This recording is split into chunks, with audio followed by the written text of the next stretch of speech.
ஏதோ பாவத்தின் காரணமா எல்லாம் அழிஞ்சிருக்கும். பாவ மன்னிப்பு தேடினால் அந்த அந்த சிறப்பை திருப்பி கொண்டு வந்து கொடுப்பான். இது ஒரு பெரிய ஒரு பிரயோஜனமா இல்லையா?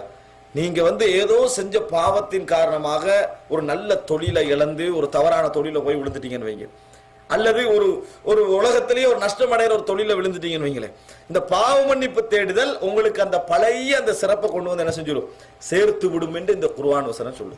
மூன்றாவது, நூஹ் அலைஹிஸ்ஸலாம் சொல்றாரு, ஃபகுல் துஸ்தக்ஃபிரு ரப்பக்கும், உங்களது இறைவனிடத்தில் நீங்கள் பாவ மன்னிப்பு தேடுங்கள் என்று சொன்னேன். இன்னஹு கான கஃபாரா, அவன் பாவங்களை மன்னிக்க கூடியவனாக இருக்கிறான். நீங்க அப்படி பாவ மன்னிப்பு தேடினால் யுர்சிலிஸ் ஸமா அலைக்கும் மித்ராரா, உங்களுக்கு மழையை பொழிவிப்பான்.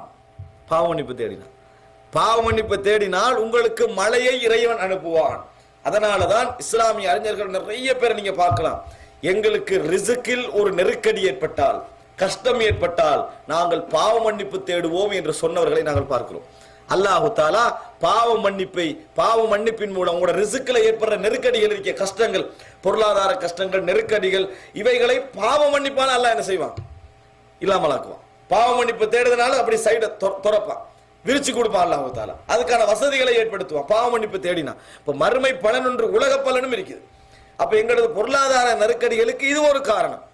துஆவோடு சேர்த்து நாங்க இஸ்திக்பார் இடத்துல இருக்க வேண்டும். ஃபகுல் துஸ்தக்ஃபிரு ரப்பக்கும் இன்னஹு கான கஃபாரா யுர்சிலிஸ் ஸமா அலைக்கும் மித்ராரா வ யும்திதுக்கும் பி அம்வால், உங்களுக்கு நிறைய பணத்தை பொருளாதாரத்தை தருவான் இறைவன்.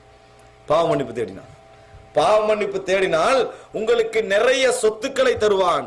வ யும்திதுக்கும் பி அம்வாலி வ பனீன், நிறைய குழந்தைகளை தருவான். குழந்தை பேற்றுக்கு பாவ மன்னிப்பு தேடுதல் ஒரு காரணம். விளங்கி வச்சுக்கிறோமா? அப்படி பாவ மன்னிப்பு தேடினால் குழந்தைகளை தருவான் அல்லாஹ் தஆலா சொல்றான். வயும்திதுக்கும் பி அம்வாலி வ பனீன், நீங்கள் இறைவனிடத்தில் பாவ மன்னிப்பு தேடினால் மழை பொழியும். அதே போல உங்களுக்கு நிறைய பொருளாதாரத்தை தருவான், நிறைய குழந்தைகளை தருவான். வ பனீன் வயஜஅல் லக்கும் ஜன்னாத், உங்களுக்கு தோட்டங்களை தருவான். வயஜஅல் லக்கும் அன்ஹாரா, நீர் அருவிகளை, ஆறுகளை உங்களுக்கு தருவான். அல்லாஹ் தஆலா குர்ஆன்ல சொல்றா, பாவ மன்னிப்பு தேடுதல் என்பது உங்களுக்கு இந்த உலகத்தில் வசதி, வாய்ப்புகள், சந்தோஷம், ரிஸ்குகள், விஸ்தீர்ணம் எல்லாத்துக்கும் காரணம். என்றைக்காவது நீங்க மனதால நெருக்கடிகளை உணர்கிறீர்களா, பொருளாதார கஷ்டங்களை உணர்கிறீர்களா, தனிமையிலிருந்து இறைவன்ட்ட பாவ மன்னிப்பு தேடுங்க. அஸ்தக்ஃபிருல்லாஹ் அஸ்தக்ஃபிருல்லாஹ், யா அல்லாஹ் உன்னிடத்தில் நான் பாவ மன்னிப்பு தேடுகிறேன், எனக்கு அதுக்கான விஸ்தீர்ணங்களை செய்வாயாக, பொருளாதார விஸ்தீர்ணங்களை செய்வாயாக. எனக்கு விளங்குது நான் நெருக்கடிக்குள்ள அகப்பட்டிருப்பதெல்லாம் நான் செய்த பாவங்களின் காரணமாகத்தான் அகப்பட்டிருக்கிறேன். அதை நீ எனக்கு என்ன செய்வாயா? இல்ல, நீ நாடினா ரிஸ்க் என்பதை நான் வீட்டில இருந்தாலும் கொண்டு வந்து சேர்த்துருவேன். ஏன் நான் உழைச்சாலும் எனக்கு சுருக்கமா தாராய், நான் செய்த பாவங்கள் தான் காரணம் என்று நீங்கள் பாவ மன்னிப்பு தேடுவீங்கன்னு சொன்னால் பெரிய ஒரு விஸ்தீர்ணம் உங்களுக்கு என்ன செய்யும், ஏற்படும். ஆக அன்புள்ள சகோதரர்களே, பாவ மன்னிப்பிலெல்லாம் தலையாய பாவ மன்னிப்பு என்று சொல்லப்படக்கூடிய அல்லாஹும்ம அன்த ரப்பி லா இலாஹ இல்லா அன்த ஹலக்தனி என்ற துஆவை ஓதி பழகுங்கள். அது என்ன துஆ தெரியுமா? இறைவனோடு நீங்க செஞ்சீங்களே ஒப்பந்தம், பாவம் செய்ய மாட்டேன், அந்த ஒப்பந்தத்தை இறைவன்கிட்ட முறையிடுற மாதிரி, யா அல்லாஹ் நீ எனது இறைவன், நீதான் என்னை படைத்தவன், உன்னை தவிர வணக்கத்துக்குரிய நாயன் வேறுவில்லை, நீ எனக்கு நிறைய அருள் செய்திருக்கிறாய், அதையெல்லாம் தான் நான் ஏற்றுக்கிறேன், எதுவும் இல்லைன்னு நான் சொல்ல வரல, நீ நிறைய எனக்கு தந்திருக்கிறாய், நான் அதை இன்னைக்கு இல்லைன்னு சொல்ல வரல. அதே நேரம் நான் நிறைய குறை விட்டிருக்கிறேன் உனக்கு, அந்த பாவங்களை நான் ஏற்றுக்கொள்கிறேன். நான் நிறைய குறை விட்டிருக்கிறேன், செய்த ஒப்பந்தத்தில் நிறைய மோசடி செய்திருக்கிறேன், அதையும் நான் ஏற்றுக்கொண்டிருக்கிறேன். யா அல்லாஹ் எனது பாவங்களை நீ மன்னித்தருள்வாயாக, நீ மன்னிக்காது விட்டால் என்னை மன்னிப்போர்கள் யாரும் இல்லை என்று காலையில சொல்றது மாலையில சொல்றதுதான் அந்த ஒப்பந்தம். இறைவன்ட்ட எங்கட அருளை ஏற்றுக்கொண்டு எங்கட பாவங்களை முறையிட்டு கேட்கிற துவாவா இல்லையா அது? அதனால இந்த அல்லாஹும்ம அன்த ரப்பி லா இலாஹ இல்லா அன்த ஹலக்தனி வ அன அப்துக் வ அன அலா அஹ்திக வ வஅதிக மஸ்ததஅதி, அல்லாஹ் முடிஞ்ச அளவுக்கு நான் உன்னோட இருக்கிறேன், முடிஞ்ச அளவுக்கு கூட கட்டுப்பட்டு இருக்கிறேன், அதே நேரத்தில் நிறைய பாவமும் நான் செய்திருக்கிறேன், நீ செய்த நியமத்தையும் ஏற்றுக்கொண்டிருக்கிறேன், அல்லாஹுக்காக யா அல்லாஹ் எனக்காக நீ இந்த பாவங்களை மன்னி தருவாயாகன்னு அந்த துஆவை கேளுங்க. அத்தஹியாத்ல பாருங்க, ரசூல் ஸல்லல்லாஹு அலைஹி வஸல்லம் கேட்ட அதிகமான துஆ என்ன? பாவ மன்னிப்பு தான். அல்லாஹும்ம ஃபிர் லி மா கத்தம்து வ மா அഖர்து வ மா அஸ்ரர்து வ மா அலம்து வ மா அன்த அலமு பிஹி மின்னி அன்தல் முகத்திமு அன்தல் முஅخر லா இலாஹ இல்லா அன்த.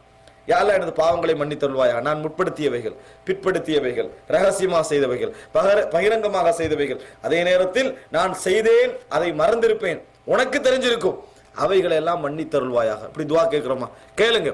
இப்படி நம்ம பிரார்த்தனை செய்வதனால் நிச்சயமாக நம்மெல்லாம் இந்த நாட்டில இருந்து கொண்டிருப்பது அடிப்படை பிரச்சனைகள், எமது வீட்டு எமது குடும்பம் நினைச்சு நம்ம இருக்கிறோம். அல்லாஹ் எங்களுக்கு மார்க்க வாய்ப்புகளை தந்திருக்கிறான். இந்த நேரத்துல நம்ம உழைப்பு என்றதுல மட்டும்தான் கவனம் செலுத்துறோம், ஒரு விஷயத்தை மறந்துடுறோம். இறைவன் நாடினால் இறை நாடினால் லவ் அன்னக்கும் தவக்கலூன அலல்லாஹி லரஸகக்கும் கமா யர்ஸுகு தைர தகுது பிதானன் தகுது ஹிமாசம் வ தரூஹு பிதானா. ரசூலுல்லாஹ் சொன்னார், நீங்கள் இறைவன் மீது சாட்டுகின்ற பொறுப்பு சாட்டுதல் இருக்கிறதே, அது உரிய முறையில் இருக்கும் என்றால் அல்லாஹ் உங்களுக்கு பறவைகளுக்கு உணவளிப்பதை போல உணவளித்திருப்பான். எங்களோட மிஸ்டேக்கே அதுல தான் இருக்குது. நம்ம கடல் கடந்து வந்து நம்மளோட பிரச்சனை தீர்ந்துதான்.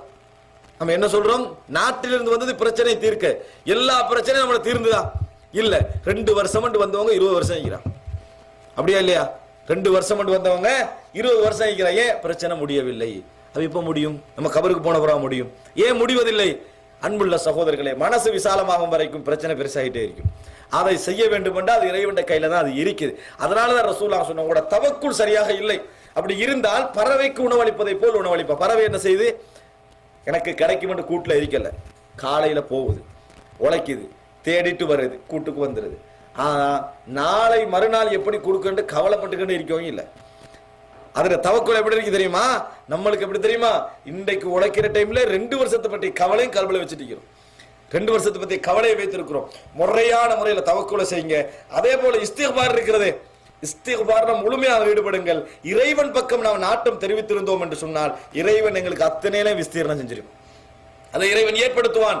ரசூல் ஸல்லல்லாஹு அலைஹி வஸல்லம் சொன்னார்கள், தஸ்தப்தி ரிஸ்க், அது வரவில்லையே, இது வரவில்லையே, கிடைக்க வேண்டியது கிடைக்கவில்லையே, சரியாக நடக்கவில்லையே என்று அலட்டிக் கொள்ள வேண்டாம். فإنه لن تموت نفس حتى تستكمل رزقها. உங்களுக்கு எழுதப்பட்டவைகள் கிடைக்கும் வரைக்கும் நீங்கள் மரணிக்க மாட்டீர்கள். ரசூலுல்லாஹ் செய்தி, உங்களுக்கு எழுதப்பட்டவைகள் கிடைத்து அனுபவித்து முடிக்கும் வரைக்கும் நீங்க மரணிக்க மாட்டீர்கள். அல்லாஹு தஆலா ஒரு டைம் வைத்திருக்கிற, அந்த டைம்ல உங்களுக்கு அது வந்து சேரும். அதுல நீங்க அலட்ட வேண்டாம். லவ் அன்னக்கும் ஃபரர்தும் மின் ரிஸ்கில்லாஹி அல்லதி கத்தர லக்கும் கஃபிராரிக்கும் மினல் மௌத் லஅத்ரகக்கும் கமா யுத்ரிக்குமுல் மௌத்.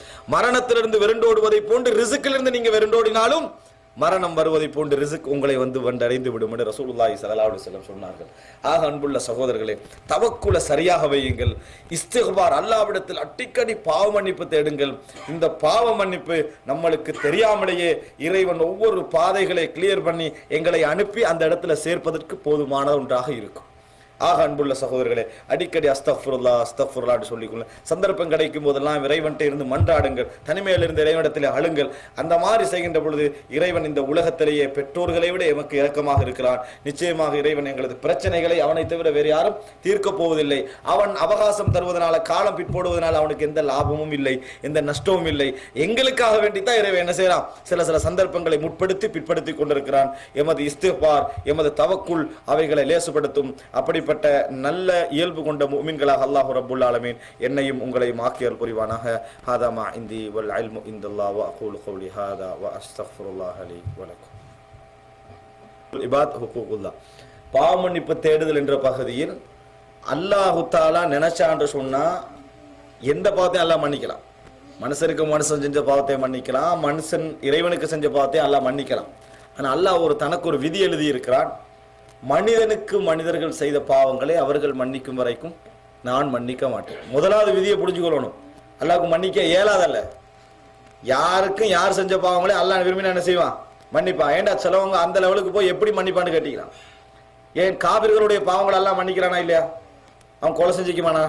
கொலை செஞ்சிருப்பான். விலகிட்டா மற்றவனுக்கு கொள்ளை அடிச்சிருப்பான், எல்லாம் செஞ்சிருப்பான். இஸ்லாத்துக்கு வர டைம்ல அல்லாஹ் எல்லா பாவங்களையும் என்ன செஞ்சிடறான், மன்னித்து விடுகிறான். அஸ்லம் தலாமா சலஃபல கமினல் கைர், கைர் எல்லாத்தையும் ஏற்றுக்கொண்டு இஸ்லாம் அவரை ஏத்துக்கிறது. இஸ்லாமிய காலம் அல்லாத காலத்துல பெரும் பெரும் அநியாயங்களை செஞ்சு பெரும் பெரும் கொலைகளை செஞ்சுட்டு என்ன செஞ்சிருப்பான், இஸ்லாத்துக்கு வந்திருப்பான். டோட்டலா எல்லாம் மன்னிக்கிறானா இல்லையா? அதுக்கு ஒரு நீதி இறைவன் வைத்திருக்கிறானா இல்லையா? இறைவன் விரும்பினால் எல்லாருடைய பாவங்களை எல்லாம் மன்னிக்கலாம். ஆனா இறைவன் ஒரு விதியை எழுதியிருக்கிறான்.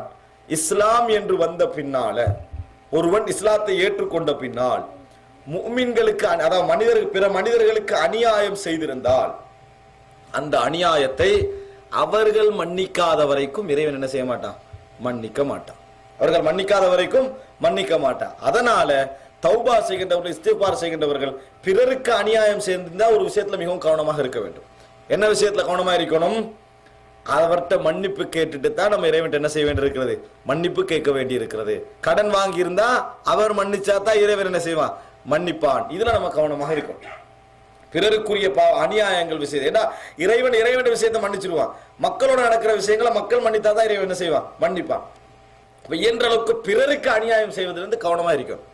அதான் சொல்ல வேண்டிய மிக முக்கியமான விஷயம். அதே நேரம் ஒரு சகோதரன் வந்து மன்னிப்பு கேட்டு விட்டாண்டால் மற்ற சகோதரர் என்ன செய்யணும்? மன்னிச்சிடணும். மன்னிப்பு கேட்டால் அவர் அவருக்கு ரீப்ளேஸ்மெண்ட்டை செய்வாரே, உங்களுக்கு நான் அப்படி அநியாயம் செஞ்சுக்கிறேன், அதுக்குரிய ஈடு கட்டி விடுகிறேன் என்று சொல்லி அவர் மன்னிப்பு கேட்டால் என்ன செய்யணும்? நீங்க மன்னிக்கணும். 50 லட்சத்தை களவு எடுத்து போட்டு வெறுமனே மன்னிப்பு கேட்டால் மன்னிக்க மனசு வராது. 50 லட்சத்தை தராம 50 லட்சத்தை களவு எடுத்துட்டு போறான், மன்னித்து விடுங்கள். ஒரு சகோதரன் மன்னிக்கிற மிக முக்கியமான சரியா வருமா? இது சரியா வராது. அவருக்குரிய ரீப்ளேஸ்மெண்ட்டை தாரடுறேன், எப்படியாவது உங்களுக்கு என்ன செய்யறேன், இந்த 50 லட்சத்தை என்னால முடிஞ்ச அளவுக்கு நான் எப்படியா கட்டி விடுகிறேன் என்று மன்னிப்பு கேட்கிறான். என்ன செய்யணும்? மன்னிக்கணும். அன்புள்ள சகோதரர்களே, அபூபக்கர் ரலியல்லாஹு அன்ஹு அடுத்த வீடு மிஸ்தஹ் ரலியல்லாஹு அன்ஹு. அபூபக்கர் ரலியல்லாஹு அன்ஹு மகள் ஆயிஷா ரலியல்லாஹு அன்ஹா. மிஸ்தஹ் ரலியல்லாஹு அன்ஹு பத்ர் யுத்தத்தில் கலந்து கொண்டவர். அபூபக்கர் ரலியல்லாஹு அன்ஹுடைய உறவினர், அண்டை வீட்டார், 3 சொந்தம், வணங்கிட்டா 3 உறவுகள். அபூபக்கர் ரலியல்லாஹு அன்ஹு அவர்கள் இந்தவருக்கு செலவழிச்சு வரார். 4வது அவர் வறுமையில இருக்கிறதுனால மிஸ்தஹ் ரலியல்லாஹு அன்ஹு அவர்களுக்கு செலவழிச்சுட்டு வரார். ஆயிஷா ரலியல்லாஹு அன்ஹா சம்பந்தமான அவதூறு பரவுகிறது. மிஸ்தஹ் ரலியல்லாஹு அன்ஹு அதை நம்பி பரத்துகிறார். மிஸ்தஹ் ரலியல்லாஹு அன்ஹு அவர்களை நம்பிறாரு, 4 பேர்ட்ட சொல்லிடுறாரு. இருக்கும் மனவாக்கில் என்ன செய்யறாரு? மக்களிடத்தில் பேசி விடுகிறார். அவரா பரத்தல, பரத்தின செய்தியை நம்பி பரத்தி விடுகிறார். மிஸ்தஹ் ரலியல்லாஹு அன்ஹு இந்த செய்தியை பரத்துற அபூபக்கர் அவங்களுக்கு தெரியுது, ஆனா எதுவும் செய்ய முடியவில்லை. காரணம், ஆயிஷா ரலியல்லாஹு அன்ஹா அவங்க அந்த நபித்தோழரோட தனிமையில வந்தது, லேட் ஆகியது, விளங்கிட்டா? அதெல்லாம் காரணம் அந்த சமுதாயத்தில் நிக்குதா இல்லையா? அதனால என்ன செய்து அது ஒரு பெரிய ஒரு விமர்சனமாக மாறி மிஸ்தஹ் ரலியல்லாஹு அன்ஹு, ஹஸ்ஸான் பின் சாபித், ஹம்னா பின் ஜஹ்ஷ் ரலியல்லாஹு அன்ஹு, இந்த 3 நபித்தோழர்கள் இந்த குற்றச்சாட்டு என்ன செய்யறாங்க? அகப்பட்டு விடுகிறார்கள். என்ன புரிந்து கொள்ளணும்னா, இந்த அவதூறு செய்தி இந்த மக்களுக்கு மத்தியில் என்ன செய்கிறது? பரவுகிறது. மிஸ்தஹ் ரலியல்லாஹு காரணமாகிறாங்க. அபூபக்கர் எல்லாம் கடும் ஆத்திரத்தில் இருக்கிறாங்க. பின்னால ஆயிஷா ரலியல்லாஹு அன்ஹா அவர்கள் கண்ணீர் வடிச்சு அழுகிறாங்களே, கண்ணீர் வடித்து அழுது 1 மாத காலங்களுக்கு பின்னால ஆயிஷா ரலியல்லாஹு அன்ஹா ஒரு தூய்மையான பெண்மணி என்ற வசனம் அவரை சுத்தப்படுத்தி இறங்குது. இந்த நேரத்தில் அபூபக்கர் ரலியல்லாஹு அன்ஹு கடுமையான ஆத்திரம் வருது. மிஸ்தஹ் ரலியல்லாஹு அவங்களுக்கு எல்லாம் குற்ற தண்டனை நிறைவேற்றப்படுகிறது. அபூபக்கர் கடுமையான ஆத்திரத்தோடு சொல்றாங்க, வல்லாஹி அல்லாஹ்வின் மீது ஆணையாக, லா உன்ஃபிகு அலா மிஸ்தஹ், இதுக்கு பின்னால மிஸ்தஹ்க்கு 1% செலவழிக்க மாட்டேன், 1 கூட செலவழிக்க மாட்டேன். ஏன்? அண்டை வீட்டார், பத்ர் யுத்தத்தில் கலந்து கொண்டவர், அதே நேரத்தில் உறவுக்காரர், நான் இவர் வேற செலவழிச்சிட்டு வராரு. இதுக்கு மத்தியில் அவதூறு பரத்தின ஆத்திரம் வருமா இல்லையா? சத்தியம் பண்ணிட்டார். உடனே அல்லாஹ் குர்ஆன் வசனம் இறக்கினார், வலா யஅ்தலி உலுல் ஃபத்லி மின்கும் வஸ்ஸஅ, உங்களில் வசதியுடையவர்கள், சிறப்புடையவர்கள், கஷ்டப்படுகின்றவர்களுக்கு, ஏழைகளுக்கு, மிஸ்கீன்களுக்கு, உறவுக்காரர்களுக்கு கொடுக்க மாட்டேன் என சத்தியம் பண்ண வேண்டாம், கொடுக்க மாட்டேன் என சத்தியம் பண்ண வேண்டாம், மன்னித்து விடுங்கள், விட்டு கொடுங்கள். அலா துஹிப்பூன யக்ஃபிரல்லாஹு லக்கும், அல்லாஹ் உங்களை மன்னிப்பதை நீங்கள் விரும்பவில்லையா? அல்லாஹ் உங்களை மன்னிப்பதை நீங்கள் விரும்பவில்லையான்னு அல்லாஹ் கேட்டான். அந்த வசனம் இறங்கின உடனேயே தன் சொந்த ஆத்திரங்களை எல்லாம் மறந்து அபூபக்கர் என்ன சொன்னா தெரியுமா? அல்லாஹ்வின் மீது ஆணையாக அல்லாஹ் என்னை மன்னிப்பதை நான் விரும்புகிறேன் என்று சத்தியம் பண்ணார் அபூபக்கர். சத்தியம் பண்ணிவிட்டு மரணிக்கும் வரைக்கும் செலவழிச்சார், மரணிக்கும் வரைக்கும் செலவழித்தார். இந்த செய்தி எங்களுக்கு என்ன சொல்லுது? மன்னிப்பு கேட்டா மன்னிக்கக்கூடிய மனப்பான்மை நம்மகிட்ட என்ன செய்யணும்? இருக்கணும். காரணம், நாம அல்லாஹ்ட்ட மன்னிப்பு கேட்கிறோமா இல்லையா? அல்லாஹ் மன்னிக்கணும்னு ஆசைப்படுறோமா இல்லையா? நம்ம அநியாயம் செய்யறோமா இல்லையா? அல்லாஹ் மன்னிக்கணும்னு ஆசைப்படுறோமா இல்லையா? அதை நம்ம என்ன செய்யணும்? அந்த ஒரு பண்பும் நம்மிடத்திலே உருவாக வேண்டும். எப்படி நாம் இவரை குற்றம் பிடிச்சிக்கிறோமோ எங்களை குற்றம் பிடிக்கவும் 4 பேர் என்ன செய்வான்? இருப்பான் என்பதை நாம் புரிந்து கொள்ள வேண்டும். ஆனால் அல்லாஹ் தஆலா மன்னிக்காமல் ஒரு பொழுது மன்னிப்பதில்லை. எந்த அளவுக்கு ரசூலுல்லாஹ் கவனமா நடந்தாங்கன்னா, ஒரு முகைரத் இப்னு ஷுஅபான்ற ஒரு நபித்தோட அவருக்கு ஒரு அநியாயம் நடந்தது. அநியாயம் நடந்ததுனால என்ன செய்யறாருண்டா, ஒரு 13-11 பேரோட போனார் ஒரு மன்னர். அந்த மன்னர் கிஃப்ட் கொடுத்திருந்தார். இவருக்கு கொஞ்சம் குறைவா கிடைச்சதுனால அந்த 2 பேரை கொண்டுட்டு சொத்தனை தூக்கிட்டு வந்துட்டார். முகைரத் இப்னு ஷுஅபா இஸ்லாத்துக்கு வெளியிக்கிற காலம் தூக்கிட்டு நேர மதீனாவுக்கு வந்துட்டாரு. மதீனாவுக்கு வந்து ரசூலுல்லாஹ் இஸ்லாத்தை ஏத்துக்கிட்டார். எடுத்துட்டு முஸ்லிம்ல வர செய்தி எடுத்துக்கொண்டு வந்து ரசூல் ஸல்லல்லாஹு அலைஹி வஸல்லம் இஸ்லாத்தை ஏத்துக்கிட்டார். செய்தி பரவித்தானே இருக்குது. ரசூலுல்லாஹ் இஸ்லாத்தை ஏத்துக்கிட்டார். ரசூல் ஸல்லல்லாஹு அலைஹி வஸல்லம் சொன்னார்கள், அம்மல் இஸ்லாம் ஃபஅக்பல், இஸ்லாத்தை நான் உங்கள்கிட்ட அங்கீகரிக்கிறேன். அம்மல் மால், சொத்து, ஃபலைஸ மின்னி பிஷைஇன், அதுக்கு எனக்கு எந்த சம்பந்தமும் இல்லை. அது அநியாயமே தான். ஏன்னா அவர் காபிராரி கூட தான் செஞ்சாரு, ஆனால் அதோட வந்து இஸ்லாத்துக்குள்ள நுழைஞ்சார். பாத்தீங்களா? அதனால ரசூலுல்லாஹ் இஸ்லாம் அநியாயத்துக்கு துணை போகின்ற மார்க்கம் அல்ல என்றதை என்ன செஞ்சாங்க? அந்த அம்மல் மால் ஃபஅக்பல், சொத்து அது எடுத்துக்கொள்கிறேன், மத்தது இல்லை. இதத்தான் அந்த அந்த அநியாயத்தின் காரணமாக உர்வத் இப்னு மஸ்ஊத் ஸகஃபி என்றவர் கடைசி காலம் வரைக்கும் என்ன செஞ்சாரு? அதை கடன் கட்டிக்கிட்டாரு. அவர் தான் குடும்பத்தாரர், கடன் கட்டிக்கிட்டு இருந்தாரு. ஹுதைபியா உடன்படிக்கையில வச்சு உர்வத் இப்னு மஸ்ஊத் காபிர்கள்ட்ட சார்பா பேச வராரு ரசூலுல்லாஹ்கிட்ட. அப்ப கிரீடம் அணிஞ்சு கட்டிக்கிறார் முகைரத் இப்னு ஷுஅபா. அப்ப உருவத்தி இப்னு மஸ்ஊத் வந்து காபிர் ஆகிறாரு. ரசூலுல்லாஹ் தாடியை பிடிச்சு தான் பேசுறாரு. பிடிக்க வரக்கிற நேரத்துல என்ன செய்யறாரு? இவரு